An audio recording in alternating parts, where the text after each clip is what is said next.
예수님이 이 땅에서 일을 마치시고 승천하여 가시면서 하나님 나라의 그 생명의 일을 제자들에게 맡기셨습니다. 제자들 뭘 믿고 예수님이 그 일을 맡기셨을까요? 예수님의 삶의 주제는 하나님 나라였어요. 죄 때문에 하나님으로부터 멀어진 우리를 그 죄의 문제를 십자가에서 해결하심으로 하나님의 나라의 백성, 하나님 아버지의 자녀가 되는 길을 열어주셨어요. 하나님 나라를 위한 예수님의 이 헌신, 그 일생의 그 일을 제자들에게 지금 맡겨주셨는데 뭘 믿고 제자들에게 맡기셨을까요? 부인하던 베드로요? 의심하는 도마? 아직도 긴가민가 어떤 제자들은 예수님이 의심스러울 것 같아요. 과연 제자들이 예수님이 맡겨주신 이 일을 할 수 있을까요? 감사하게도 제자들의 공동체는 예수님의 말씀을 붙들고 기다렸고 또 하나님은 약속대로 성령을 부어주셔서 이 제자들이요 교회가 되었습니다. 그리고 이 교회라는 그릇에 이 하나님 나라의 복음을 담아서 지금 시대와 시대, 세대와 세대를 거쳐서 우리에게까지 이 복음이 들어왔어요. 감사한 일이죠. 자, 제자들에게 맡겨줬던 그 일이 따라서 지금 우리의 일이 되었어요. 우리는 과연 예수님이 맡기신 일을 잘하고 있습니까? 하나님이 쓰시는 사람, 하나님 나라의 일을 위하여 쓰시는 사람은 누구일까요? 자, 오늘 우리가 사무엘상 15장 말씀 중에 일부를 읽었는데 이 15장 말씀의 내용을 조금 생각해 보죠. 그동안 이스라엘에는 왕이 없었습니다. 그것 때문에 백성들이 늘 불안했어요. 주위를 다 둘러보니까 가나안은 특별하게 이렇게 큰 하나의 나라를 이루었다기보다요 도시국가 연합체 같은 성격이었어요. 예. 그래서 여리고가 하나의 국가였고요. 아이성의 왕 이렇게 불렀던 거죠. 예. 블레셋 여러 도시들이 있지만 각각의 도시마다 다 왕으로 불려졌어요. 하여튼 둘레를 이렇게 다 둘러봐도 다 작은 도시들도 다 왕이 있어요. 그런데 우리만 없다는 것입니다. 왕이 있으면 좋을 것 같습니다. 대신 나가서 싸워주고요. 안전하게 지켜주고요. 자기들이 인도할 거라고 생각했습니다. 평화롭고 안정된 삶을 보장받고 싶어 했어요. 더군다나 이스라엘 백성들을 그동안 이끌어오던 지금 사무엘이 거의 늙어서 은퇴할 지경이에요. 이제 이 사무엘이 점점 늙어가다 보니까 불안한 거죠. 그래도 사무엘이 있을 때는 괜찮았는데 이제 사무엘 죽으면 어떻게 하지? 왕을 주세요, 왕을 주세요 요구했습니다. 하나님께. 그렇게 해서 첫 번째 세워진 첫째 왕이 사울입니다. 오늘 15장 말씀은 하나님이 이 사울왕의 군대가 아말렉을 치는 것, 치게 하시는 것으로 사울과 그 군대가 아말렉을 치게 하시는 것으로 이 15장 말씀이 시작해요. 사울의 군대가 이 싸움에서 이겼습니다. 그런데 하나님이 이 전쟁의 승리를 기뻐하지 않으셔요. 자, 11절 말씀 한번 보죠. 우리가 10절부터 읽었는데 11절. 전쟁이 끝났어요. 사무엘이 지금 찾아왔습니다. 그러면서 하나님의 마음을 전해요. 자, 앞부분만 읽어보죠. 같이. 내가 사울을 왕으로 세운 것을 후회하노니. 아멘. 가나안 땅에는 아직 다른 민족들이 있습니다. 이스라엘이 조금만 약점을 보이고 힘이 조금 없는 것 같아 보이면 금세 득달같이 달려듭니다. 이게 지금 15장인데 17장에 어떤 사건이 있어요? 소년 다윗이 등장하죠. 블레셋과의 전투가 나옵니다. 블레셋하고 싸울 때 어떤 장수가 있었어요? 블레셋에? 골리앗. 그런데 이스라엘 군인들은 어땠습니까? 옛날 싸움이 그랬잖아요. 영화를 봐도 그런 얘기들이 나오죠. 이쪽에서 힘 있는 장수가 딱 나갑니다. 저쪽에서요, 나와! 하는 거죠. 우리 먼저 맞짱을 뜨자. 예? 그런데 그게 아주 중요했어요. 거기에서 누가 이기느냐에 따라서 전쟁의 성패가 상당히 달려 있었죠. 가장 믿었던 장수가 거기에서 패하거나 목숨을 잃으면 어때요? 이 군대의 사기가 뚝 떨어졌습니다. 지금 골리앗이 그렇게 하나님을 모욕하고 있는데도 아무도 나갈 수가 없어요. 상황이 지금 그렇다는 거죠. 이스라엘이 왕을 필요로 한 이유가 있었어요. 쉽게 이길 만한 싸움이 아니었습니다. 그럼에도 불구하고 이 쉽게 이기지 못할 싸움에 그러니까 목숨을 걸고 달려든 거죠. 그런데 이겼어요. 왕으로서 이 하나님의 백성들을 보호했습니다. 맡겨진 일, 이 전쟁을 열심히 했어요. 그리고 승리라는 성과도 얻었습니다. 마치 이것은 우리 자식들이 A학점 받아오거나 1등급 받아오거나, 예? 정말로 이름 있는 소위 말하는 대기업에 떡하니 취직한 것, 그거 이상의 사실은 기쁨이죠. 그런데도 불구하고 그런 점수를 딱 받아왔는데 나 그 직장에 들어갔어, 나 그 학교에 들어갔어 하는데 엄마 아빠 마음이 안 좋은 거예요. 지금 똑같아요. 하나님이 이 전쟁에서 승리를 했는데, 이 아말렉과의 전쟁에서 승리했는데 하나님 마음이요? 안 좋습니다. 한숨을 푹푹 쉬십니다. 왜 그럴까요? 오늘 우리가 이 말씀을 통해서 하나님이 쓰시는 사람은 누구일까? 복음을 담아서 우리에게 전해주시고 제자들에게 부탁하신 그 사명, 하나님 나라의 예수님의 일을 우리에게 맡겨주셨는데 하나님과 함께 일할 사람은 누구인가? 오늘 이 말씀을 통하여 같이 살펴보겠습니다. 첫 번째로 하나님을 위하여 하나님께서 쓰시는 사람은 하나님을 위하여 일하는 사람이다. 하나님을 위하여 일하는 사람. 자, 이 전쟁에서 지금 사울과 그 군대가 승리했어요. 이 소식을 듣고 사울 왕의 진영을 사무엘 선지자가 찾습니다. 찾아가는 중에 무슨 이상한 소리를 들어요. 자, 12절 말씀이에요. 무슨 얘기를 들었는지 소문이 돌고 있어요. 자, 뭐라고 돼 있습니까? 사무엘이 사울을 만나려고 아침에 일찍이 일어났더니 어떤 사람이 사무엘에게 말하여 이르되, 같이 읽어봐요. 사울이 갈멜에 이르러 자기를 위하여 기념비를 세우고 발길을 돌려 길갈로 내려갔다 하는지라. 자기를 위하여 기념비를 세웠답니다. 이 전쟁을 기념해서. 자, 그런데 이 전쟁이 원래 어떻게 시작되었어요? 하나님의 명령으로 시작된 것입니다. 하나님의 싸움이에요. 1절에서 3절 15장이 시작하는 이 첫머리에 사무엘이 사울 왕에게 아말렉을 치라는 여호와 하나님의 명령을 전달합니다. 여호와의 말씀을 들으소서. 그러면서 쭉 얘기해요. 출정 명령을 내리는 거죠. 뿐만 아니라 어떻게 싸워야 하는지 싸움의 규칙도 알려줍니다. 지침이 전달됐어요. 그렇게 시작된 싸움입니다. 요즘 여호수아 말씀을 나누면서도 그랬고 자주 말씀을 이 가나안 땅의 전쟁에 대해서 나눴었는데, 가나안 땅을 차지하기 위한 이 전쟁의 기본 개념은 거룩한 전쟁이에요. 이걸 히브리 말로 헤렘이라고 불렀습니다. 이 헤렘이라는 뜻은 온전히 바쳤다라고 하는 뜻이라고 했어요.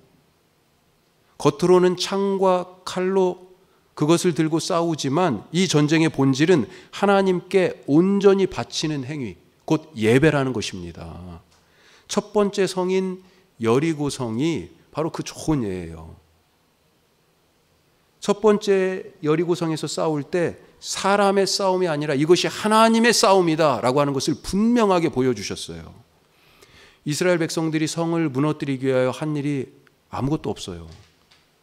하나님이 아예 입도 다물고 아무 소리도 내지 말고 하루에 한 바퀴만 성을 돌아라, 그렇게 하셨어요. 7째 날 7바퀴를 돌고 함성을 질렀지요. 그 소리 때문에 성이 무너졌습니까? 아니죠. 아닙니다. 이미 여호수아가 여리고를 향해 갈 때 여호와의 군대 장관이 딱 버티고 서 있었어요. 이미 여호와의 군대 대장이 와 있었습니다. 이게 무슨 얘기예요? 하나님의 군대가 지금 여기 왔다는 거예요. 이 성은, 여리고성은 하나님의 군대, 하늘 군대가 무너뜨린 것입니다. 그런데 사울은 이 전쟁을 하나님의 전쟁이 아닌 자기의 전쟁으로 삼아버린 거예요. 이제 막 왕이 되었어요. 백성들이 그의 리더십을, 왕으로서의 자질을 보고 싶어 합니다. 아직 확신하지 못해요.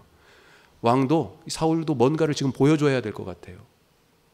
그래서 이 전쟁에 나섰는데 감사하게도 전쟁에 이겼습니다. 이겼어요. 이때다 싶었을까요? 사울은 갈멜산에다가 자기 이름을 딱 새겨가지고 승전 기념비를 지금 세우는 거예요. 자, 그런데 이 아말렉이 어디 사는 사람들이냐?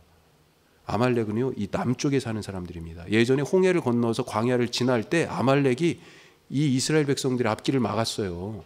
그때 모세가 산 위에서 손을 들고 기도하면 아래에서는 여호수아가 이끄는 이스라엘 군대가 이기고, 모세의 손이 내려오면 지고, 이런 이야기가 출애굽기에 있어요. 아래쪽에 살고 있는 사람들입니다. 그런데 갈멜산은 어디예요? 북쪽에 있어요. 아래쪽에서 이긴 승리를 지금 북쪽 사람들도 다 알아라, 내가 이겼다라고 지금 자랑하고 있는 것이에요. 자기 이름을 내면서 지금 자랑하고 있어요. 하나님의 싸움에서 하나님이 승리하셨는데 영광은 내가 차지합니다. 교회는 커지고 외적으로 성장했는데 그것이 목사나 성도들의 역량 때문이라고 생각하고 있어요. 요즘 교회들이. 목사가 설교를 잘해서, 성도들이 그만큼 헌신적이어서 여기까지 왔다고 자기 이름을 내는 순간 하나님이 후회의 한숨을 푹푹 쉬십니다. 믿는 사람은 죽은 사람이잖아요. 그렇죠? 그 정과 욕심을 십자가에 못 박았다. 바울이 고백했잖아요. 나는 날마다 죽는 사람입니다. 나는 죽은 사람이라고 수도 없이 고백하잖아요. 믿는 사람은 죽은 사람이에요. 자기가 죽은 사람이 믿는 사람이에요. 그리고 예수로 새롭게 사는 사람입니다. 그러니 신자의 삶에서 예수님이 높아지는 것이 당연한 것 아니겠습니까? 내 이름 내려오고 자기를 위하여 기념비를 세우고 있다면 아직 내가 죽지 않은 것입니다. 우리의 삶에서 모든 일에서 하나님이 하셨습니다. 하나님을 위하여 살아가는 삶이 되시기를 주님의 이름으로 축복합니다. 그 사람을 하나님이 쓰시는 거예요. 두 번째로, 하나님의 말씀에 순종하는 사람을 쓰십니다. 순종하는 사람. 하나님 그 많은 사람들 중에 누구를 쓰시겠어요? 우리가 기업에서 사람을 뽑을 때, 학교에서 학생을 선발할 때 누구를 세웁니까? 누구를 뽑아요? 학교에서는요, 시험 성적이 좋은 사람, 똑똑한 사람을 뽑잖아요. 요즘은 다면적 검사 그런 것도 더 하나요? 자기소개서 아주 요즘 문제죠. 다 문제라고 요즘 그렇게 얘기하죠. 하여튼 실력 있는 사람, 똑똑한 학생을 선발하죠. 기업은 어때요? 기업도 마찬가지죠. 사회는 능력을 보고 사람을 뽑습니다.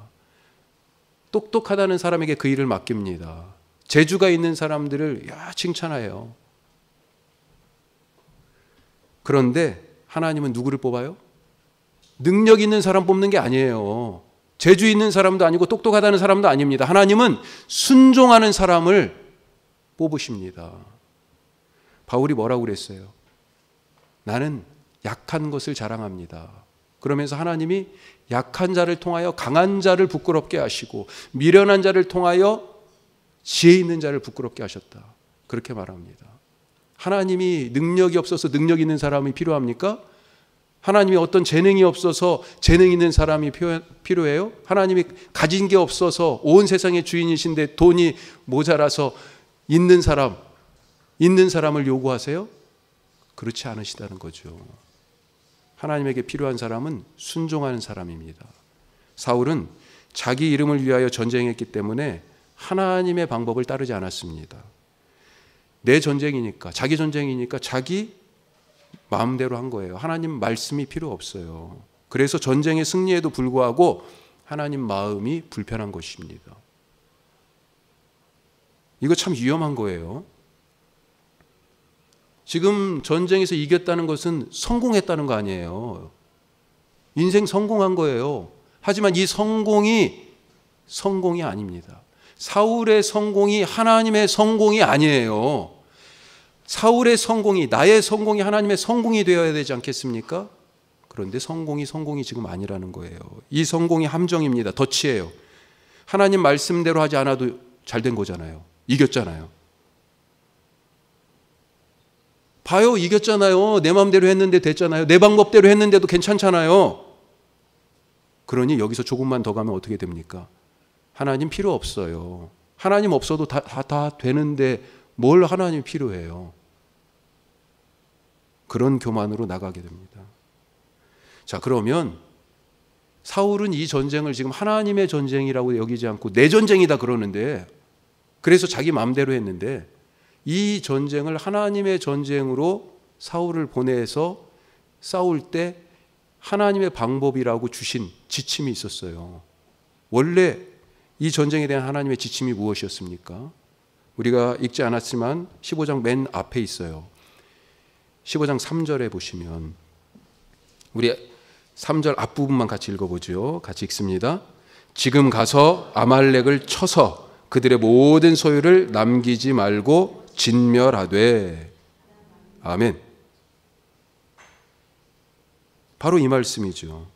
하나님의 말씀은 가나안의 다른 전쟁들처럼 모든 살아있는 것을 진멸하라는 말씀이었습니다. 마치 예배에 드려지는 희생 제물처럼 그것들을 드려라. 그렇게. 소유가 누구에게 있어요? 하나님에게 있는 것입니다. 내 것이니 그렇게 드려라 라고 하는 거예요. 이 싸움은 하나님 앞에 드리는 그래서 예배인 것입니다. 그런데 사울은 어땠어요? 죽이지 않았습니다. 나중에 사무엘이 와가지고 14절 말씀해 보세요. 아니 지금 이 진영에서 이 나는 소리가 무엇입니까?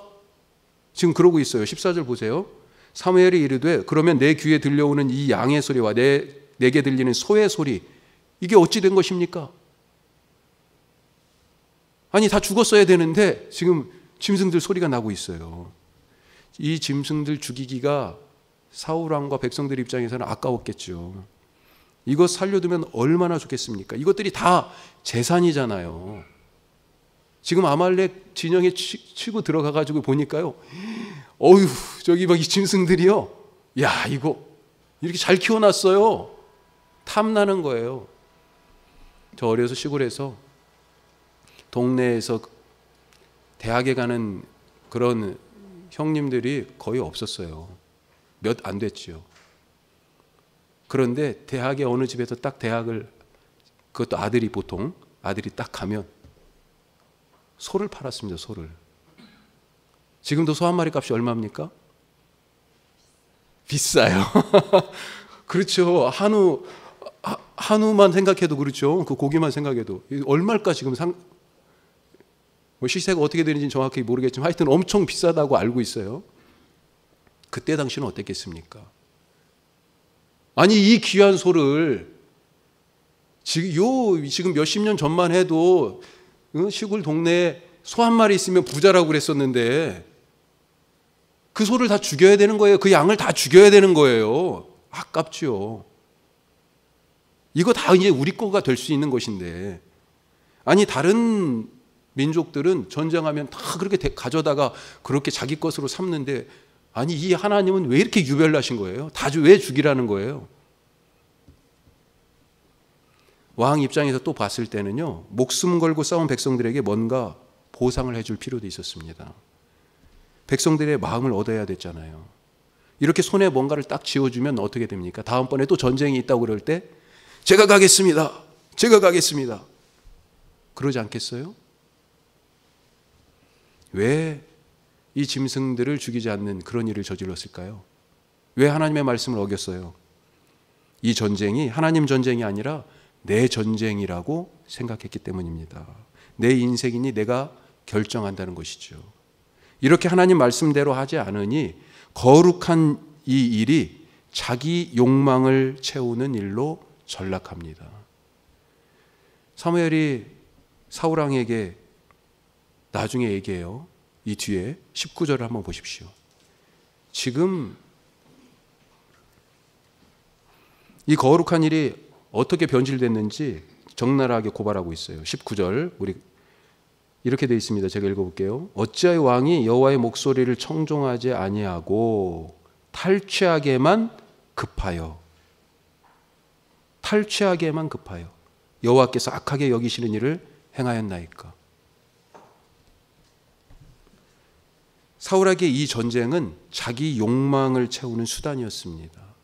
사울왕과 군사들이 열심히 싸운 이유가 있어요. 이길 이유가 있었습니다. 그 이유는 하나님이 아니었어요. 탈취하는 것이 목적이에요. 저거 내 것으로 가질 수 있는데, 그래서 좋아 보이는 것을 죽이지 않고 남겨둔 것입니다. 내가 오늘을 열심히 살고 성공할 이유가 과연 하나님입니까? 더 많이 갖고 다른 사람들 보라는 듯이 그렇게 살고 싶어서입니까? 교회가 성장하기 위한 목적이 과연 하나님입니까? 목사의 목회적인 야심이나 성도들이 나도 그런 번듯한 교회가 크고 성도들이 많으면 괜히 모르게 그 성도들의 어깨에 이렇게 힘이 들어가 있는 것 같아요. 예?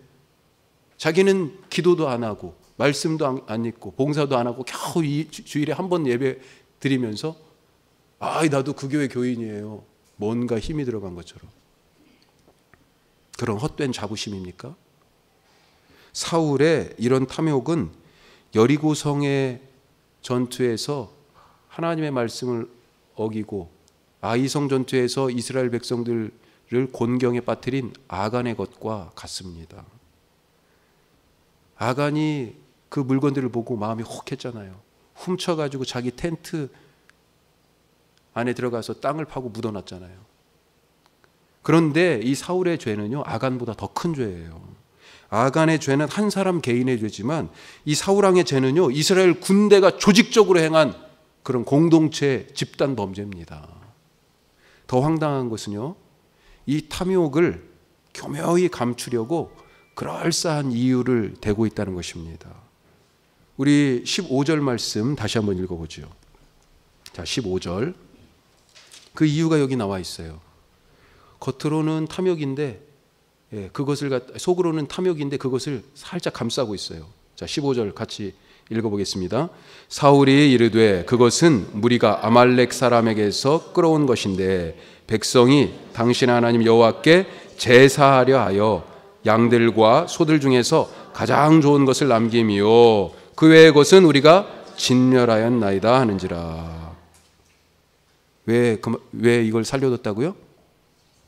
예배 드리려고, 제사 드리려고. 이거 얼마나 웃긴 얘기예요. 탐욕을 슬그머니 뒤로 감추고 예배를 딱 앞으로 내세우고 있습니다. 하나님의 말씀을 어겨서 얻은 것으로 하나님을 예배하겠다고 합니다. 예배라는 거룩한 이유를 대지만 그것은 탐욕을 숨기기 위한 위장막이요, 포장입니다. 이번 주에 교회 안팎으로 참 마음이 무거웠습니다. 목회를 어떻게 해야 하는지, 교회는 어떠해야 하는지, 나는 어떤 목사인지, 내 선택은 하나님의 선택을 따라가고 있는지, 수많은 질문들이 계속 꼬리를 물고. 자, 다른 얘기는 다 놔두고요. 세상 사람들도 모두 관심을 갖고 지켜본 명성교회 목회 세습에 대한 문제에 대해서 지난 주일 주중에 열린 교단 총회에서 그 세습의 길을 환히 열어줬어요. 그런 결정을 했습니다. 너무도 수치스럽고 부끄러웠습니다. 1938년 9월 9일 저녁 8시 평양 서문박교회에서 있었던 27회 총회의 신사참배 가결 이후에 정말로 최고의 수치의 사건이다, 그렇게 생각합니다. 토론도 없이 가결된 신사참배처럼 소위 이번 총회에서 중재안이라는 것이 각 권역별 7인이 대표자로 모여서 합의를 했는데, 물론 그 중에 제가 건너 아는 어떤 분은요, 처음부터 반대 입장을 아주 분명하게 하셨어요. 그런데 그 면면이 거기 7인 위원회에 뽑힌 분들이, 어떤 분들은 저도 어느 정도 그분들의 성향을 아는데, 하여튼 그렇게 제시된 중재안이 토론도 없이 표결에 붙여져 통과되었습니다. 총회 헌법이 있었음에도 불구하고, 헌법과 분명하게 어긋남에도 불구하고 헌법을 잠재하고, 이렇게 표현해요. 총회 헌법을 잠재하고 예외적으로 세습을 허용해서 2021년에 합법적인 세습이 가능하게 됐습니다. 그동안 갖가지 이유를 대며 세습의 필요를 명성교회 측에서 주장을 했어요. 교단과 한국교회를 위하고 복음과 하나님 나라를 위한 결정이다. 그런데 이 말이 어떻습니까? 마치 오늘 이 말씀에 탐욕을 뒤로 감추고 하나님께 예배하려고 이 짐승들 살려두었다고 말하는 사울의 변명처럼 들리는 거예요. 저희가 그 자리에 없었지만 이 교단의 결정에 깊은 책임감을 느낍니다. 부끄럽습니다. 하나님은 사울이 살려놓은 짐승들로 드리는 예배를 받으실 때 기분이 어땠을까요? 예? 사울이 전쟁도 이기고 거기에서 얻은 좋은 짐승들을 백성들에게 다 나눠줘서 백성들의 마음은 얻었을지 몰라도 그는 하나님의 마음을 잃었습니다. 그에게 필요한 것은 눈앞의 성공, 전쟁의 승리가 아니라 하나님의 말씀을 따르는 것이었습니다. 그에게 필요한 것은 허울뿐인 예배가 아니라 중심이 담겨져 있지 않은 속에 탐욕을 숨긴 그 허울뿐인 예배가 아니라 하나님의 말씀을 듣는 진실한 예배였어요. 그래서 나중에 사무엘이 얘기하죠. 22절 말씀 한번 보죠. 하나님이 진짜 원하시는 것이 무엇인지, 하나님이 쓰시기를 원하시는 사람이 누군지 22절 같이 읽습니다. 사무엘이 이르되 여호와께서 번제와 다른 제사를 그의 목소리를 청종하는 것을 좋아하심같이 좋아하시겠나이까. 순종이 제사보다 낫고 듣는 것이 순양의 기름보다 나으니. 아멘.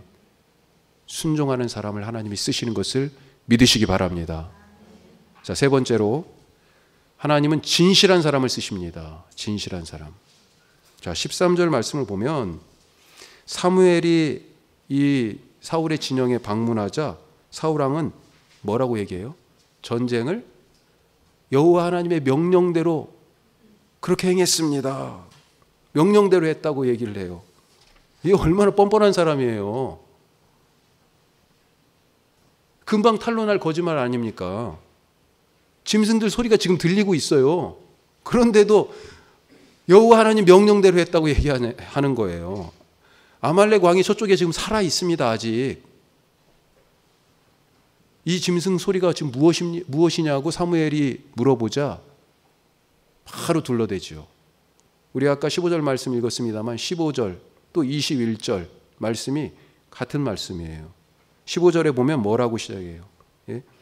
15절에 사울이 이르되 그것은 무리가 아말렉 사람에게서 끌어온 것이다. 아니 자기가 다 그렇게 해놓고 무리, 백성들 핑계를 댑니다. 21절에는요 같은 말씀이 백성들이 그랬다라고 말하고 있어요. 책임을 전가하는 비겁함까지 보입니다.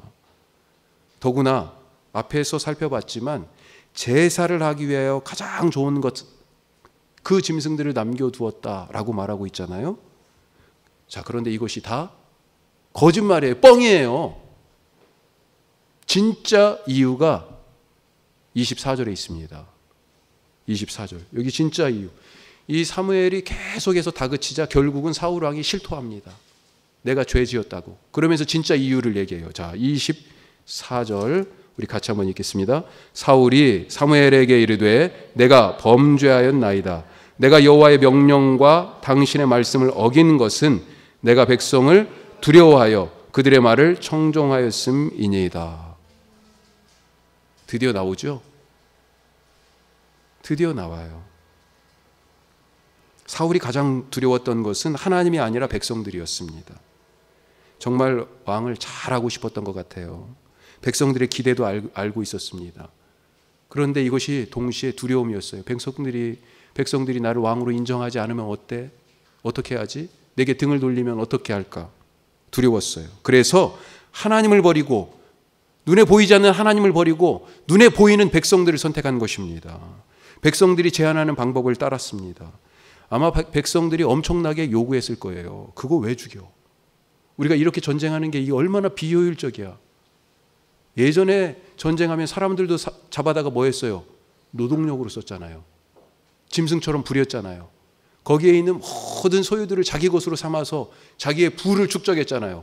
그런데 짐승들도 다 죽여야 되고 사람들도 다 죽여야 되고 우리가 굳이 그렇게 전쟁해야 될 필요가 있냐고 백성들이 엄청나게 요구했을 거예요. 이 거룩한 전쟁에 대하여서 늘 불만이 있었다는 것입니다. 이 백성들의 마음을 어루만져주고 그들의 채워지지 않는 이 욕망을 채워주고 싶었습니다. 그래서 하나님의 말씀을 듣기보다 백성들의 말을 들은 거예요. 하나님을 두려워하지 않으니 사람을 두려워하게 되고 사람을 두려워하니 사람의 말을 따르고 하나님 앞에서 거짓말을 하게 됩니다. 하나님이 그 사람을 쓰실 수가 없어요. 하나님이 사울을 세워놓으시고 오늘 말씀 후회하셨다, 한숨 쉬셨다 말씀하십니다. 내 백성 못 맡기겠다, 그 뜻을 거두셨어요. 1년 전에 우리를 세우신 하나님은 지금 어떤 마음이시겠습니까? 예수님께서 하시던 그 하나님 나라의 일을 맡길만 하다 이렇게 생각하실까요? 사울과 달리 다윗은요 어땠습니까? 하나님이 기뻐하셨어요. 후회한 사람도 있지만 기뻐한 사람들이 있습니다. 성경은 사실 하나님이 기뻐한 사람들의 이야기를 더 많이 쓰고 있어요. 아브라함도 그래서 내 친구라고 하나님이 불렀잖아요. 아브라함을. 모세도, 다니엘도 다윗을 보고 뭐라고 그랬어요? 내 기뻐하는 자다. 이렇게 정직한 자가. 그래서 다윗 뒤에 왕들을 두고 뭐라고 그래요? 다윗처럼 하나님 앞에 정직하게 이렇게 표현하고 있습니다. 과연 우리는 하나님의 한숨 쉬는 사람입니까? 하나님이 기뻐하시는 사람입니까? 정말 하나님이 쓰실 만한 교회, 하나님이 기뻐하시는 사람이 되고 싶습니다. 그러기 위하여 내 이름 내며 나를 위하여 사는 삶이 아니라 하나님을 위하여 살아갈 수 있기를 바랍니다. 하나님의 말씀에 순종할 수 있기를 바랍니다. 하나님을 두려워함으로 하나님 앞에 진실하실 수 있기를 주님의 이름으로 축복합니다. 기도드리겠습니다.